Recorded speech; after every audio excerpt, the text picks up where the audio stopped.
butereevu nga bwe tukutegeezezzaako omusumba Pastor Alfred Lugumire, omanyi omusumba era ye pastor oba biina enjawulo. Atwegaseeko mu kaseera kano atubuulire biki ebigenda maaso ku mmeeza y'omulabirizi, naye njagala kuteebereza ku bimu ku byatwetikidde. Alabika aleese ne message ku Annual Ministers Conference. Musumba tusanise okulaba. Nange nsanyuse basanga. Kalamuseeko. Wano nga wanyuma kola nga tuyimiridde. W'abavubuka. Kugamba ekivubuka ddala. Hazi wano bulijjo asobolawo bw'ati. Tolumba.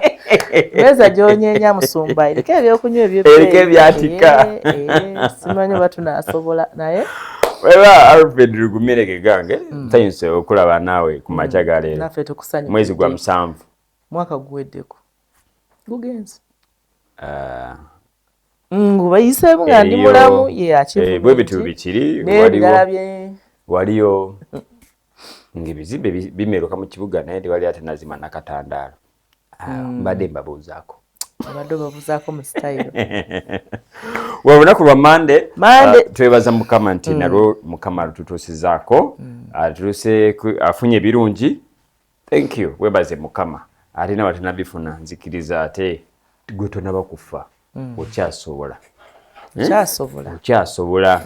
Manyi waliwo akagero Bishop ke yatuwa. Luli agamba nti ali bubi nnyo. N'agamba leka nga alina ekikajjo kyalya.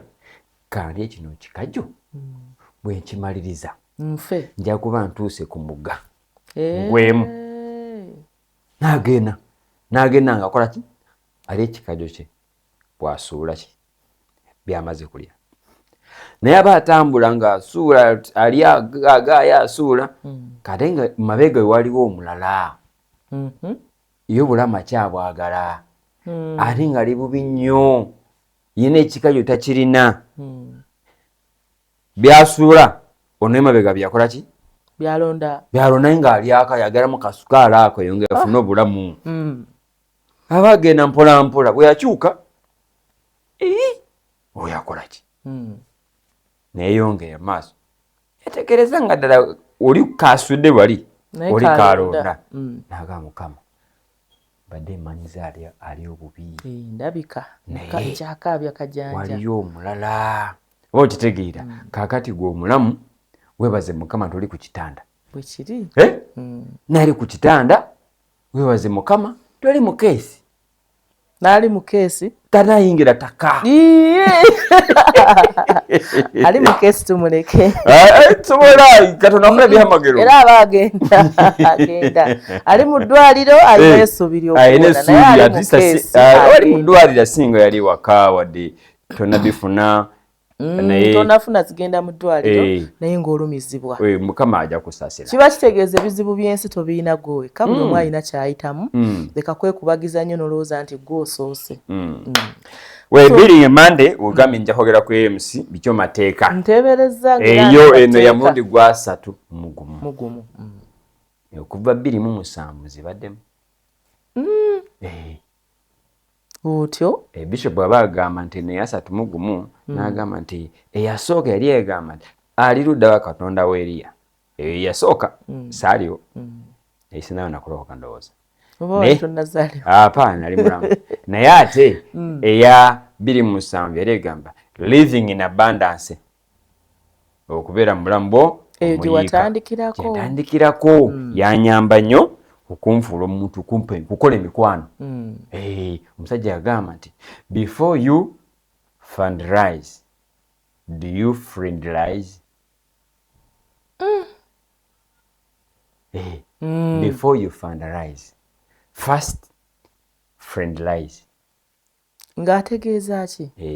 Kati katugeze ng'oli agenda kola embaga nga tonakuŋŋaanya bantu bakusondereko ye abantu obafuula mikwano gyo b'oyagala okusondera kaabo so bafuula emikwano gyo did you friendlize? Do you have friends?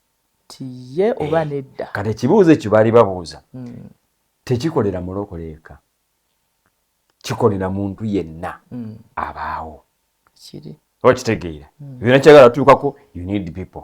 So AMC the Annual Ministers Conference y'abantu bonna awatali kusosola mu nzikiriza awatali kusosola wadde eggwanga kubanga twagala ojje ofunemu si bwe balonze bannabyabufuzi kati nga batwala ekyankwanzi retreat ez'enjawulo wano waliwo retreat ya wiiki namba omanye ekifo ky'olimu ng'omuweereza olina kuweererezaamu otya olina kwekwata otya b'oweereza bakusuubiramu biki weebale kuba ne manifesito enungi naye ate weetaaga n'abasajja bakatonda bakuseeko emikono bakuyambeko byo ebigirimu bye byetaago byabo b'oweereza manifesito ye yes eno ey'omulundi guno egamba nti Katonda bw'aba ali ku ludda lwaffe omulabe waffe y'ani omulabe we y'ani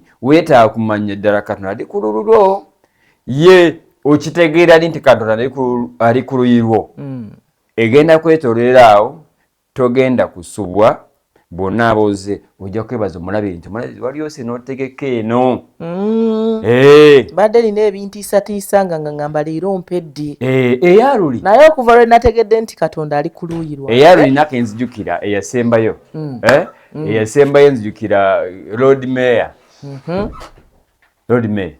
Lord Mayor ono eyawummula oba aliko Lord Mayor ate gwegenda mbe eyawummula bonna basaalongo awaakya wewe kale bali mwezo yajja wano neyeegwako ne IGG awo kati olowooze nti bonna bantu bavunaanyizibwa bali kukatuuta awo k'omulabirizi David Kiganda babiri ono nga yanjula manifesito yo nono nga alina byaleeta byayisaawo balaba bonna beyisawo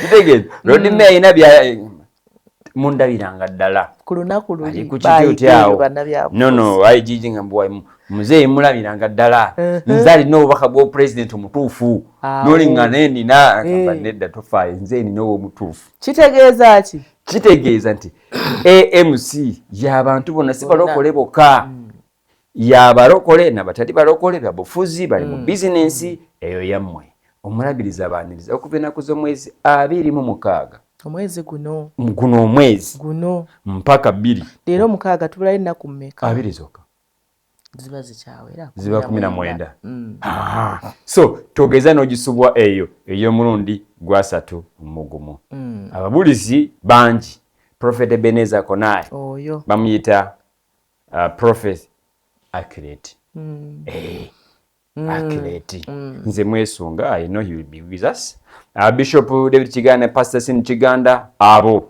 wakitegeera Konai mumulaba tugenda kuba ne Bishop Sami Musepa Levi Selinza South Africa tuinayo Apostle Kasanka tuinayo Selilo from Brazil mulabizi ojari jimwamulabyeko tujja kuba ne Bishop Price and Share Price tube ne Bishop Apostle Kasanka Bishop Chaze n'abalala abagenda twesa omukisa just don't miss ijja kuba mirundi 2 okuva ku makya kano hakayise okuva saawa 3 mpaka saawa 6 kati yaba weereza basumba badinkoni bakadde bakanisa yaffe aba okitegeera weeyisa otya mu buweereza oyagala kufuuka kino tokola booti kola booti yakuwagala abakusomesa balina gye babimazeemu emyaka so kendeeza ku malala okakane takubigere obeerewo wano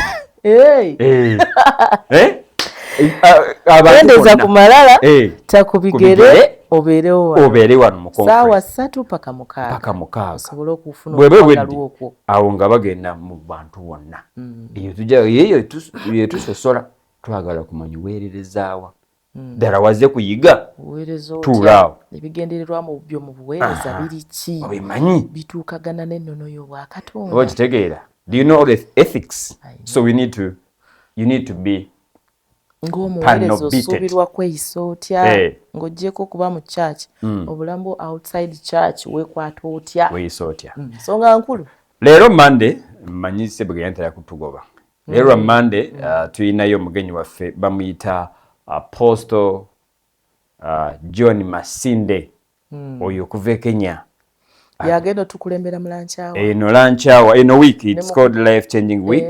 Okay. A week mukyusa bulamu ddala you need to meet him.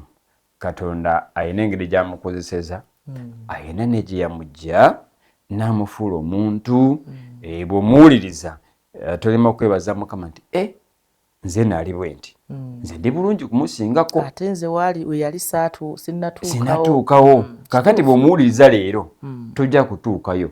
Abaana bo jategeera engeri gy'onaabakwatamu togenda kutuukayo. Tuli naye mu lancha w'olunaku lwaleero Apostle John Masinde from Kenya yali aweerezako wano tumumanyi bulungi mulabiriza amanye kutusakira ebitugasa nga bwe ntinamagamba he gives us a balanced diet. A balanced diet bobo kyekiki a balanced diet kasavu kanyama mu lulimi Oluganda lwo lwakigonza. We have a food that has all body nutrients. I know. Proteins, carbohydrates, vitamins, fats ziri omwo kaka tuli mu season nga ate kiri mu Bible nti Bible egamba obuweereza bwa Christian Focus Center buli butaano abatume bannabbi basomesa basumba oba kitegeera kakati waliwo omutumajja bweba tubalina omusomesa Bishop Kiganda kati omutumajja omutume ejjangu bakwatemu so kanayasooka atukwatamu awo wiki atukwasa omunabbi in fact ate tutandise conference ndi mu conference mudunzi okitegeera so tugenda kuba naye mulanchawa ekiro mukutula njegere throughout ate yenaku zino tukyusamuuko emanyi nokuwonga bukyali sawa nga 7-8